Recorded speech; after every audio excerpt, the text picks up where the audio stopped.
네. 오늘 복음은 두 가지 비유가 나오는데 하나만 제가 복음을 읽었습니다. 혼인잔치에서 돌아오는 신랑을 기다리는 비유.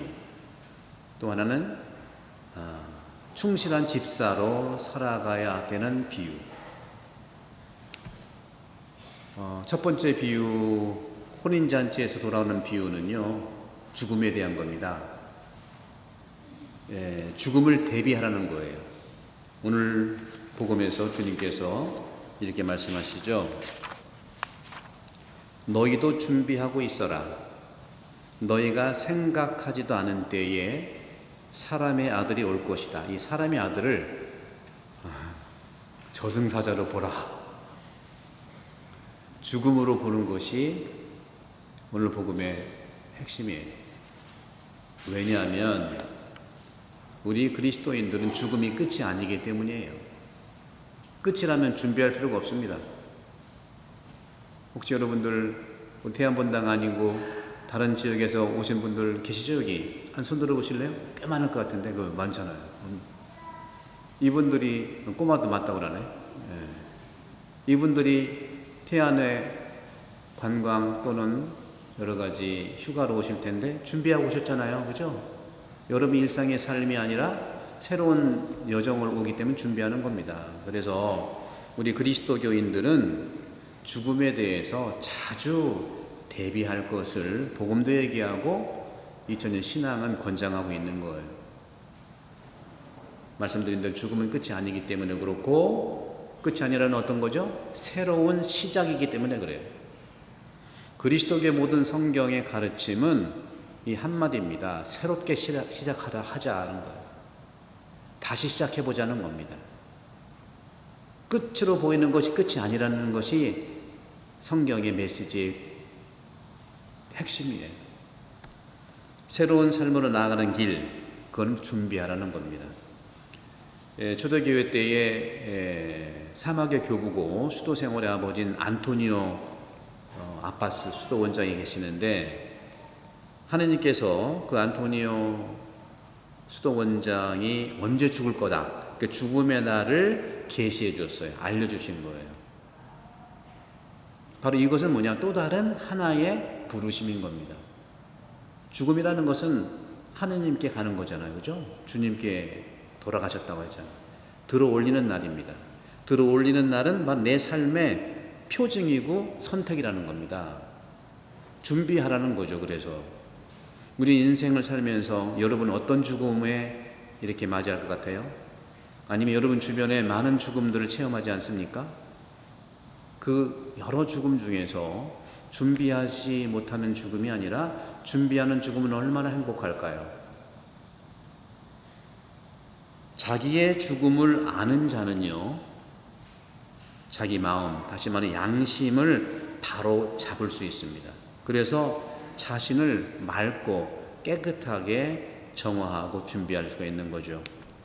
하지만 반대로 자기 죽음을 모르는 사람은 마지막 순간까지 이 지상 생활이 전부인 것을 알고 준비 없이 즐기고 쾌락하고, 자기 음식만 먹으면 좋을 텐데 남의 음식도 먹고 남의 병에 있는 물도 먹고 다 그러는 거예요. 마치 다 자기 것처럼. 죽음을 진지하게 생각하는 사람들은요, 건강한 두려움을 가질 수 있습니다. 건강한 두려움이라는 게 어떤 걸까요? 삶을 바로 잡도록 이끌어주는 거예요. 죽음은 시간과 함께 끝납니다마는 시간과 함께만 끝나는 것이 아니라 바로 많은 사람들과의 만남 속에서 이루어지는 겁니다. 여러분 천국에 가고 싶죠? 천국에 가는 목표가 뭐예요?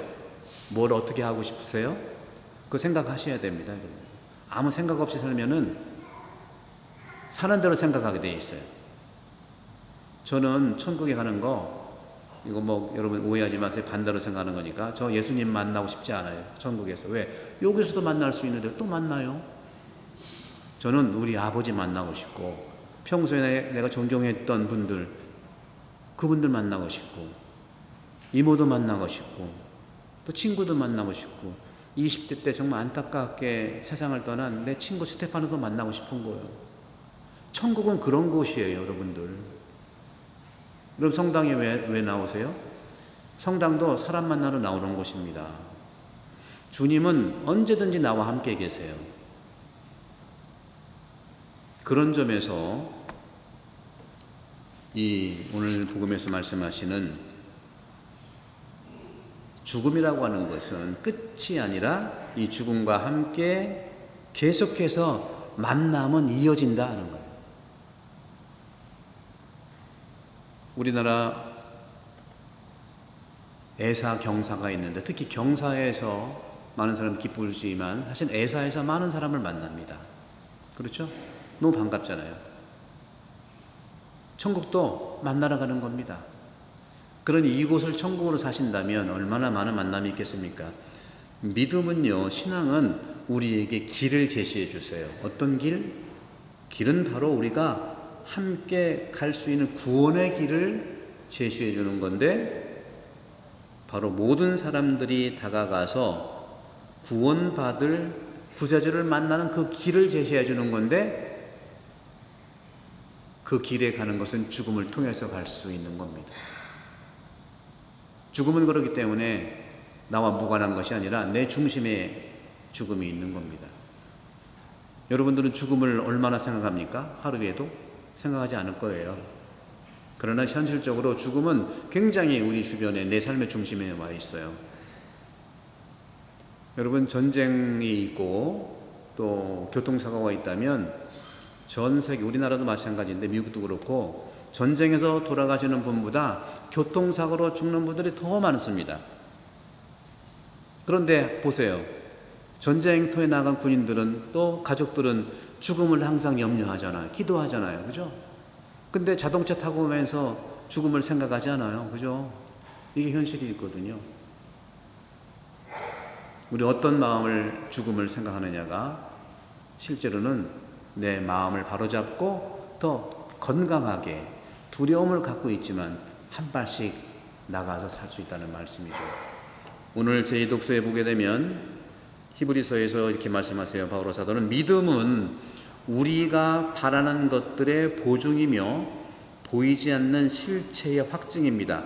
참 어렵죠, 말이. 그죠? 근데 깜깜하면 뜯어보세요. 뜯어보시면 어렵지 않아요. 믿음은, 여러분 다 믿음 생활을 가지고 있잖아요. 믿음은 내가 바라는 것, 원하는 것의 보증이라는 거예요. 보증금이라는 거죠. 그러면 쉽죠, 그죠? 쭉 한번 읽어보면 어려운데 하나씩 뜯어보라고요. 그리고 안 보이는 실체의 확증이다. 믿음은 안 보이잖아요. 그러나 보이는 실체를 확증하게 한다는 믿음. 그래서 오늘 이 바오로 사도께서는 이 말씀을 전제로 해놓고 아브라함 얘기를 해주는 겁니다. 아브라함 얘기. 아브라함이 그랬어요. 바라는 것, 아브라함이 바라는 것의 보증인데 아브라함 뭘 바랐겠습니까? 오늘 제2독서에, 오늘 복음에 나오는 두 번째 충실한 집사도 마찬가지예요. 충실한 집사의 핵심은 뭐냐면 우리는 모두 집사라는 거예요. 하느님이 주인이시고요.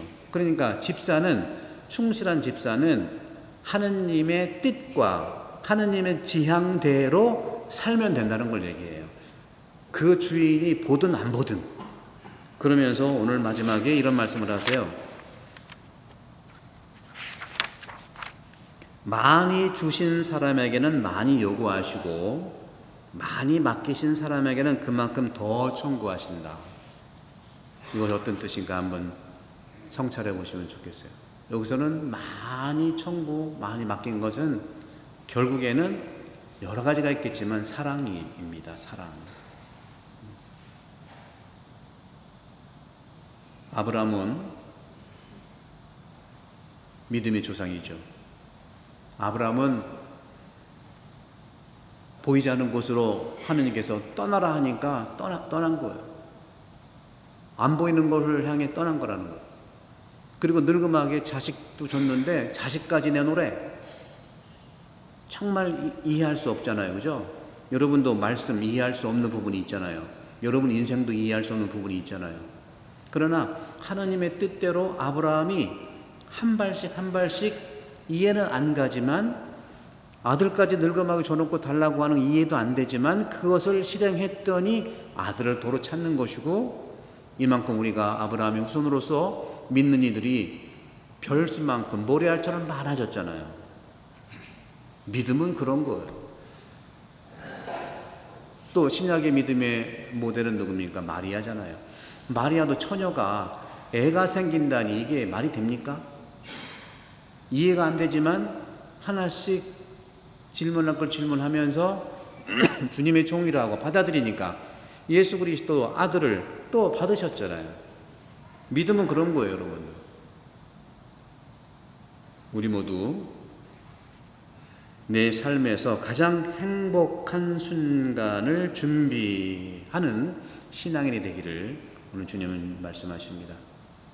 그 중에 어려움이 있고 이해가 안 되고 실패같이 보이지만 다시 시작할 수 있는 것이 믿음이에요. 말씀드린 대로 성경의 모든 메시지는 다시 해보실래요? 그 얘기예요.